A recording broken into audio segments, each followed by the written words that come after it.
Welcome to Telangana Raj news.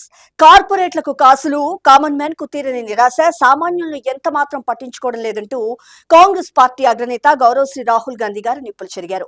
ఓ పక్క యువతకు ఉద్యోగాలు లేవు, తయారీ రంగం కూడా కుదేలవుతుంది. ఫారిన్ ఇన్వెస్టర్లు స్టాక్ మార్కెట్ల డబ్బులు తీసుకుపోతున్నారు. రైతులు తీవ్ర ఇబ్బందులు ఎదుర్కొంటున్నారు. ప్రపంచ దేశాల నుంచి భారీగా పెను సవాళ్లు ఎదురవుతున్నాయి. ఈ సంక్షోభాలను కేంద్రం ఎంత మాత్రం పట్టించుకోవడం లేదు.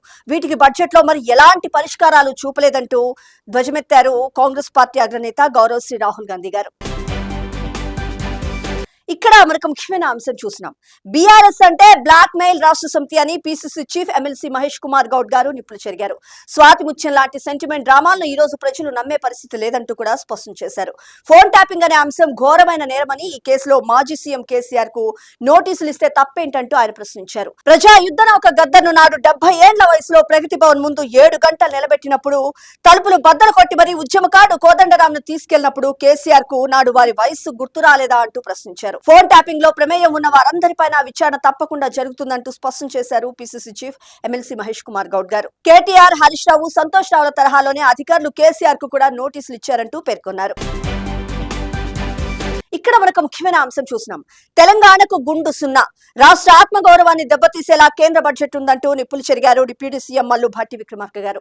పక్క రాష్ట్రానికి వరాల జల్లు కురిపించారు, మనపై మాత్రం కక్ష వివక్ష చూపిస్తున్నారంటూ ఎద్దేవా చేశారు.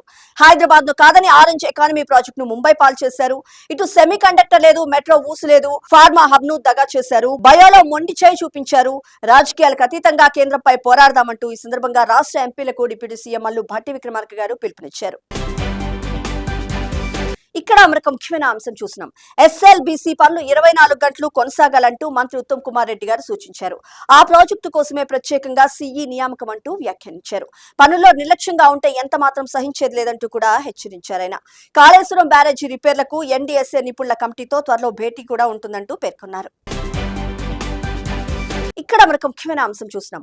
తెలంగాణకు కేంద్రం తీరని అన్యాయం చేసిందంటూ మంత్రి దుద్దిళ్ల శ్రీధర్ బాబు గారు పేర్కొన్నారు.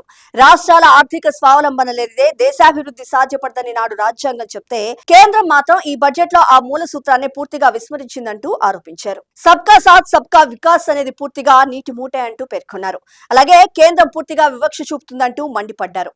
రీజనల్ రింగ్ రోడ్, రేడియల్ రోడ్లు, మెట్రో ఫేజ్ 2, గోదావరి మూసి అనుసంధానం, Bandar port, Hyderabad dry port మధ్య గ్రీన్ ఫీల్డ్ హైవే, 4 కొత్త విమానాశ్రయాలు, రైల్వే కనెక్టివిటీ మెరుగుదల, విభజన చట్టంలోని పెండింగ్ లోని హామీల అమలుకు నిధులు కేటాయించాలని తెలంగాణ ప్రభుత్వం ఎన్నిసార్లు విజ్ఞప్తి చేసినా ఏమాత్రం పట్టించుకోకుండా తుంగలో తొక్కారంటూ పేర్కొన్నారు.